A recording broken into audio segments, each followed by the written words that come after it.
Selamat malam, selamat tidur. Halo semuanya. Misi saya di panel ini adalah untuk benar-benar membagikan beberapa kabar baik. Karena memang ada kabar baik yang bisa dibagikan. Ini adalah sebuah perubahan, dan kita tidak terbiasa dengan itu. Tapi karena ini adalah konferensi Yahudi dengan fokus pada Israel, saya harus mulai dengan kabar buruknya. Dan kemudian kita akan sampai pada kabar baiknya. Kabar buruknya, menurut saya, sudah banyak dibahas di konferensi ini. Dan Jonathan baru saja membahasnya. Tapi jika Anda memperhatikan jajak pendapat dengan saksama, di Amerika Serikat, di seluruh dunia, tapi saya melihat di Amerika Serikat. Anda tahu, kita telah kehilangan generasi Z. Kita telah kehilangan kelompok kiri progresif. Dan saya pikir Jonathan menggambarkannya dengan baik. Ini bukan ada pertarungan untuk hati dan jiwa gerakan konservatif. Gerakan Amerika pertama di Amerika Serikat saat ini. Kita belum kalah dalam pertarungan itu. Pertarungan masih berlangsung. Tapi sungguh, pihak lain telah membuat kemajuan yang cepat dan mengkhawatirkan. Jadi itulah kabar buruknya. Kita semua tahu itu. Ini yang ingin saya tekankan. Seiring dengan menurunnya angka-angka tersebut, sebagian besar kritikus baru Israel ini, sebagian besar orang yang baru meragukan Israel ini, mereka bukanlah antisemit garis keras. Anda tahu, inti panas dari para antisemit itu selalu berada di kisaran 10%, dan itu sebenarnya tidak banyak berubah. Yang berubah adalah mereka sekarang punya saluran baru untuk menyebarkan disinformasi mereka. Mereka menyebarkan narasi anti-Israel yang buruk, dan narasi itu kini mendominasi sektor-sektor penting di media dan media sosial kita.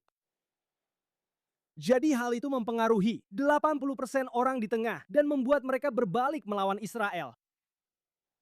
Jadi kerugian di pihak kiri, kerugian di pihak kanan, kerugian di kalangan generasi Z sebagian besar merupakan hasil dari penyebaran narasi palsu yang buruk tentang Israel. Dan itu adalah kabar baik.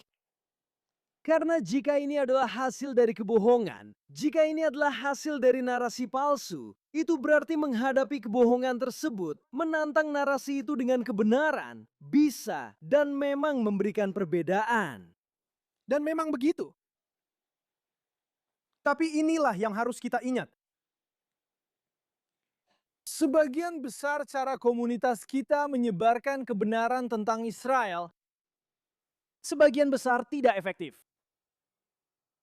Masyarakat Amerika, kampus-kampus Amerika telah menjadi terkotak-kotak. Setiap orang tinggal di dalam kotak ideologis, baik Anda berada di kiri progresif maupun di kanan America First. Di mana semua yang Anda baca dan semua yang Anda lihat di media sosial, teman-teman Anda, mengonfirmasi narasi dominan dalam kotak-kotak ideologis tersebut. Jadi ketika kami menghadirkan informasi pro-Israel yang hebat, pembicara pro-Israel yang luar biasa, sebagian besar orang yang membutuhkan informasi itu tidak akan meninggalkan zona nyaman gelembung ideologis mereka untuk datang dan mendengarkan pembicara pro-Israel kami, kecuali jika mereka datang untuk melakukan protes. Kami menulis buku-buku hebat. Saya telah menulis buku pro-Israel yang hebat, penuh dengan kebenaran dan fakta.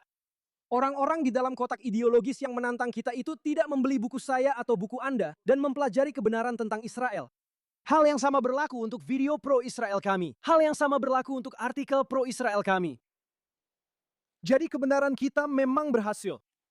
Kebenaran kita memang mengubah hati dan pikiran. Tapi sebagian besar yang kita lakukan sebagai komunitas tidak pernah menembus batas-batas itu untuk menjangkau orang-orang yang paling membutuhkannya. Kami di Satuan Tugas Maccabee fokus dan hanya fokus pada tantangan ini. Benar kan? Kita tidak punya masalah konten di komunitas pro-Israel. Kita punya konten pro-Israel yang hebat, meyakinkan, dan kuat. Kita punya masalah distribusi. Kita tidak bisa menyebarkannya keluar dari lingkaran pro-Israel kita dan masuk ke komunitas yang penting dan perlu mengetahuinya. Kita fokus sepenuhnya pada masalah itu. Bagaimana cara menyampaikan kebenaran kepada orang-orang yang paling membutuhkannya. Kami memiliki sejumlah program untuk melakukan hal tersebut. Malam ini, saya ingin fokus pada program kami yang paling efektif. Cara paling efektif untuk membuat orang melihat kebenaran tentang Israel, yaitu dengan membawa mereka ke Israel. Kami tidak bisa membawa semua orang ke Israel, jadi kami fokus pada dua kategori. Kami membawa para influencer media sosial. Dan sejak Israel membuka kembali perbatasannya setelah COVID, kami telah membawa lebih dari 300 influencer yang rata-rata memiliki 3 juta pengikut di berbagai platform. Kami memberikan mereka pengalaman yang disesuaikan di Israel, yang membuat sebagian besar dari mereka menjadi teman dan sekutu, yang kemudian menjangkau audiens baru dengan kebenaran kami. Dan kemudian kami melakukan hal yang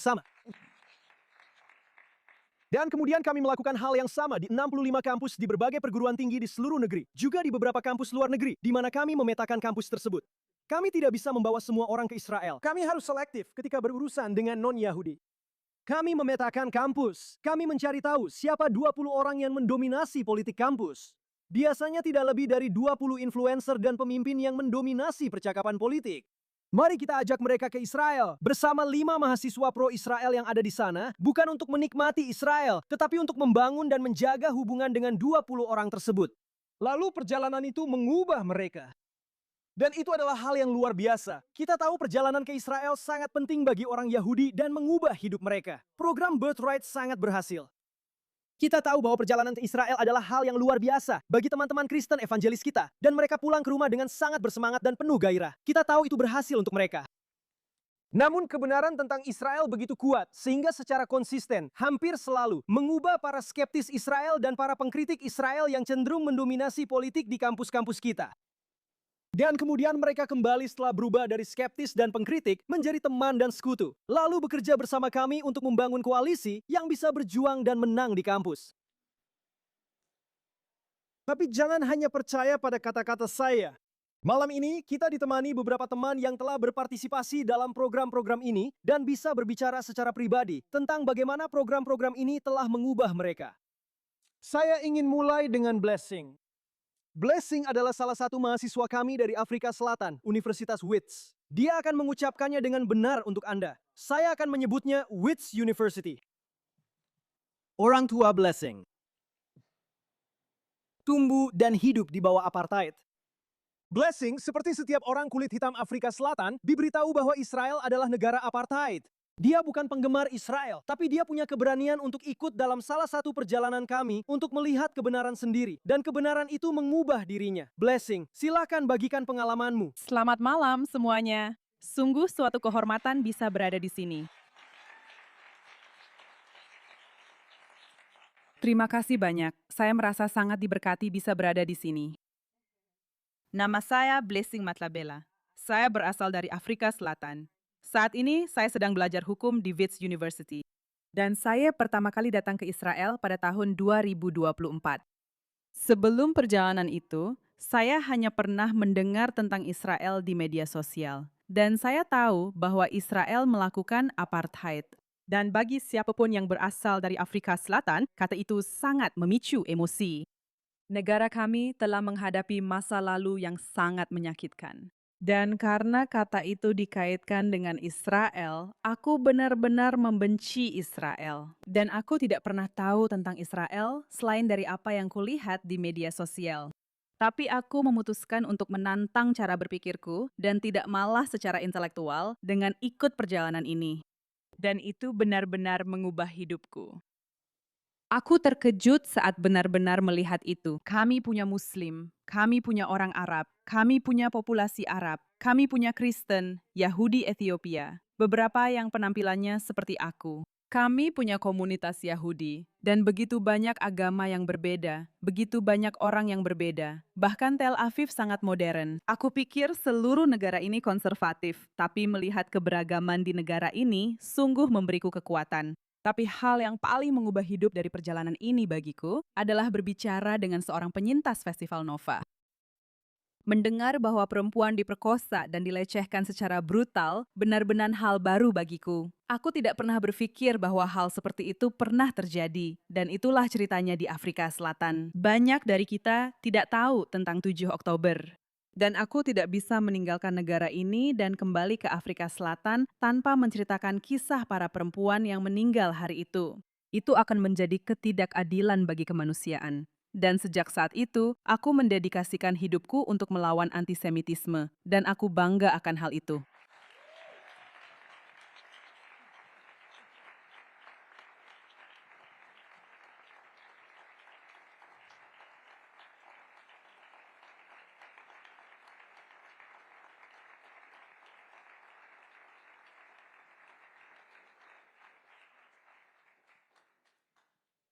Sedikit kabar baik memang menyenangkan sesekali. Berkah, terima kasih. Berkah untukmu, berkah. Nicole, kau tahu, aku tidak ingin salah menggambarkan dirimu. Tapi bisa dibilang mungkin kau adalah seorang skeptis terhadap Israel ketika kau diundang dalam perjalanan ke Israel. Ceritakan kisahmu kepada kami. Hai semuanya, namaku Nicole Rodriguez Muñoz. Aku adalah seorang Kolombia Amerika dan aku baru saja lulus dari Pennsylvania State University dengan gelar di bidang psikologi. Ceritaku unik. Ceritaku unik karena sebenarnya ceritaku dimulai pada tanggal 8 Oktober, 7 Oktober, sebagai seseorang yang bukan Yahudi, sebagai seseorang yang sangat tidak tahu tentang. Aku sangat tidak tahu tentang Timur Tengah karena aku tidak punya kepentingan di sana. Aku sempat melihat 1 atau 2 postingan di media sosialku, tapi aku langsung melanjutkan hariku, tidak benar-benar mengerti apa yang sedang terjadi, hanya tahu ada sesuatu yang terjadi di Timur Tengah. Pada tanggal 8 Oktober, dalam perjalanan ke salah satu kelas jam 9 pagiku, aku melewati area utama universitas, dan aku melihat demonstrasi besar pro-Palestina. Saking besarnya, bahkan untuk sesaat, aku percaya bahwa apa yang sempat aku baca sekilas malam sebelumnya pada tanggal 7 Oktober adalah bahwa Israel telah melakukan sesuatu terhadap warga Palestina. Aku tahu, itu terdengar gila, tapi itulah narasi yang sedang disebarkan di kampusku. Perang kemudian pecah, dan media mendorong narasi tertentu. Begitu juga dengan para dosenku. Sampai-sampai aku sempat menganggap diriku anti-Israel pada suatu waktu. Aku memang tidak pernah memakai kafiyeh atau ikut demonstrasi, tapi aku jelas punya pandangan negatif terhadap negara Israel. Tapi aku selalu punya pertanyaan-pertanyaan yang tidak pernah bisa dijawab oleh pihak lain untukku. Lalu aku direkrut oleh MTF untuk perspektif strip pertamaku. Dan ada 2 hal utama yang benar-benar menarik perhatianku. Salah satunya adalah rambu jalan, melihat rambu dalam bahasa Ibrani, Arab, dan Inggris. Saat kamu diberitahu bahwa ada supremasi kulit putih Yahudi di Israel, lalu kamu melihat 3 bahasa berbeda di papan tanda resmi pemerintah, kamu mulai tersadar. Tapi salah satu bagian yang benar-benar mengubahku sebagai manusia dan benar-benar memulai perjalananku serta membalik cara berpikirku adalah Nova, Faraza, dan Noodles. Mendengar cerita-cerita itu, melihat wajah-wajah itu, hal itu membuka mataku pada kebenaran dan benar-benar mengubahku sebagai manusia. Aku juga bisa mendengar kesaksian dari 2 orang yang selamat. Mendengar kebenaran, menjadi saksi, itu adalah sebuah kehormatan, tapi itu juga sebuah beban.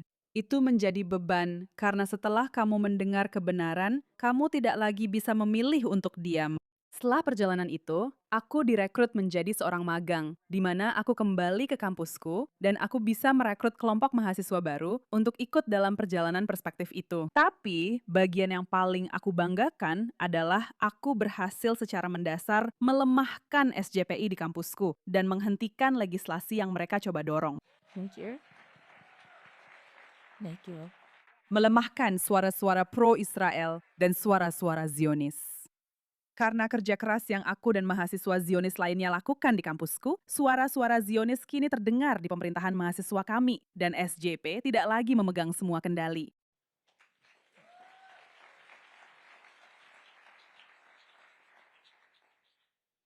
Perjalanan ini adalah sesuatu yang secara mendasar mengubah seseorang dan benar-benar mengubah hidup. Sejak saat itu, sekarang aku magang di Nathan, yang merupakan cabang Amerika, dan mereka menggalang dana untuk tentara IDF yang mengalami PTSD dan membantu mereka melewatinya. Karena pada akhirnya, kita tidak hanya perlu membela Negara Israel, tapi kita juga harus melindungi rakyatnya. Dan banyak dari itu dimulai dengan melindungi para tentara kita. Jadi itulah ceritaku. Terima kasih banyak untuk ini.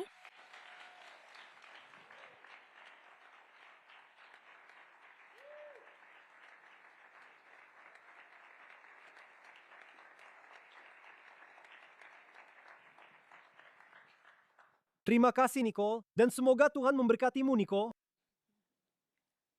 Teman-teman, berkat dari Nicole inilah tipe orang yang katanya menurut para peramal kiamat, para pesimis, sudah tidak ada lagi di pihak kita. Kita sudah kehilangan mereka. Kita sudah kehilangan pihak kiri. Mereka semua membenci kita. Mereka semua antisemit. Tidak. Pihak lain telah melakukan pekerjaan yang lebih baik daripada kita dalam masuk ke silo ideologi itu dan menyebarkan narasi palsu mereka. Jika kita bisa membangun sumber daya untuk masuk ke silo itu dan bersaing, kebenaran kita akan mengalahkan kebohongan mereka setiap saat. Akan ada lebih banyak Nicole, akan ada lebih banyak berkah. Ini adalah sesuatu yang bisa kita lakukan. Kita tidak boleh menyerah. Kita harus berjuang lebih keras. Sekarang, semua yang kami lakukan di kampus, kami lakukan melalui sekutu mahasiswa Yahudi kami. Maksud saya tidak. Sudah cukup lama sejak terakhir kali saya berada di kampus. Jadi saya butuh orang-orang di lapangan untuk memetakan kampus itu. Memberitahu saya siapa yang perlu saya ajak naik bus. Lalu ikut naik bus bersama mereka dan membangun hubungan-hubungan yang akan membentuk koalisi yang menang. Di Universitas Stanford bukan tempat yang ramah. Kevin adalah salah satu sekutu Yahudi kami, memimpin salah satu perjalanan kami. Kevin, bagaimana hasilnya? Bagus, terima kasih. Sangat buruk menyerang orang-orang seperti ini. Kalian berdua melakukan pekerjaan yang luar biasa. Sebelum saya membicarakan satuan tugas McVeigh yang sangat saya cintai, saya ingin membicarakan mengapa saya mempercayainya.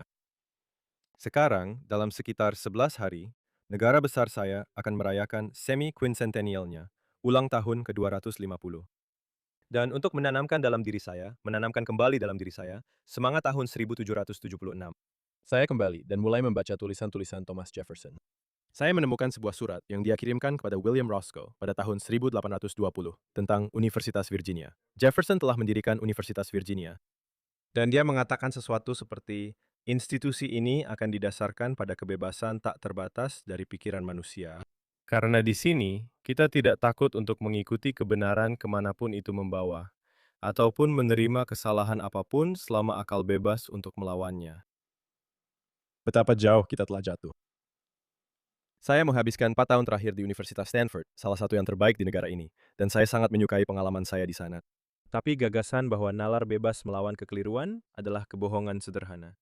Ada tempat-tempat di kampus yang saya dan orang-orang dengan ideologi saya secara fisik tidak bisa masuki. Ada ruang intelektual di mana jika seseorang membuat pernyataan yang tidak sejalan dengan ortodoksi, orang tersebut akan dikeluarkan atau dikucilkan secara sosial. Dan yang telah kita lihat adalah lumpuhnya institusi Amerika. Masalahnya benar-benar adalah di mana narasi tandingan sama sekali tidak ada. Dan ada jutaan organisasi yang suka membicarakan Israel, yang membawa mahasiswa ke Israel. Saya ingin membicarakan apa yang membuat pasukan tugas Makabi berbeda. Bukan hanya karena mereka membawa mahasiswa non-Yahudi ke Israel, tapi juga karena mereka menunjukkan segalanya kepada mereka. Kamu datang ke Israel, dan kamu melihat hal-hal paling mengerikan dan paling menghancurkan yang pernah terjadi pada orang Israel. Tapi kamu tidak benar-benar berbicara dengan orang Israel. Secara historis, pasukan tugas Makabi telah membawa mahasiswa ke area A, telah mempertemukan mahasiswa dengan otoritas Palestina untuk mendengar perspektif mereka tentang hal itu. Dan saya ingin bertanya dan bertanya-tanya, kita yang ada di sini yang percaya pada visi Israel dan percaya bahwa Israel adalah kekuatan untuk kebaikan moral di dunia, apakah itu hanya karena kita bersifat kesukuan karena kita Yahudi? Saya harap tidak. Itu karena kita telah melihat negara ini apa adanya, telah mendengar argumen tandingan terkuat terhadapnya, dan tetap memilih berpihak pada kebenaran yang kita yakini. Ketika Anda membawa mahasiswa untuk melakukan hal yang sama, pada akhirnya, secara teratur, bahkan hampir bisa diprediksi, mereka sampai pada kesimpulan yang persis sama. Orang-orang tahu ketika mereka sedang dipropagandakan, dan mereka sebenarnya tidak menyukainya. Tapi ketika orang-orang datang untuk melihat semuanya, pertama, Anda bisa merekrut orang-orang yang awalnya memiliki perasaan negatif terhadap Israel. Dan kedua, ketika mereka kembali dari perjalanan mereka ke kampus-kampus mereka, di mana mereka telah melihat semuanya dan telah mendengar argumen tandingan, mereka mampu menanggapi argumen-argumen tersebut dengan ketat. Meyakinkan orang untuk mendukung Israel dengan membicarakan mengapa negara ini begitu hebat, mengapa aliansi dengan Amerika Serikat itu perlu dan saling menguntungkan adalah satu hal. Tapi itu hal yang berbeda ketika mereka harus siap menghadapi pertanyaan-pertanyaan sulit tentang perlakuan terhadap orang Arab, tentang status hukum mereka di masyarakat, tentang dasar-dasar fundamental negara tersebut. Jika Anda tidak mampu mengajarkan kepada siswa mengapa hal-hal ini penting, maka dampaknya hanya akan dirasakan oleh satu orang saja. Tapi ketika Anda benar-benar mengajarkan alasan di baliknya, dampaknya bisa menyebar. Dan ketika mereka kembali ke kampus mereka, seperti yang kita lihat pada dua wanita hebat ini, prosesnya tidak pernah bersifat tunggal. Itu tidak pernah terbatas pada individu saja. Komunitas berkembang. Virus pro-Palestina anti-Israel yang telah menguasai begitu banyak kampus, ini dilemahkan oleh penawarnya, yaitu para mahasiswa yang telah mengikuti perjalanan ini dan telah melihat semuanya. Semua ini untuk mengatakan bahwa saat negara saya akan merayakan ulang tahunnya yang ke-250 dalam waktu sekitar seminggu, di balik semua perayaan dan di balik kebahagiaan saya bisa menemukan sedikit kenyamanan dan ketenangan dalam kenyataan bahwa visi Jeffersonian sedang dipulihkan, setidaknya sebagian kecil oleh orang-orang yang masih berpikir bahwa penting untuk melihat semuanya. Dan membawa orang-orang ke jantung konflik, serta menanamkan pada mereka bukan hanya semangat kemerdekaan tahun 1776, tetapi juga keberanian yang menyertainya. Keberanian untuk kembali dan menceritakan apa yang telah kamu lihat, serta melawan mereka yang masih menolak melihat dunia sebagaimana seharusnya. Terima kasih, teman-teman.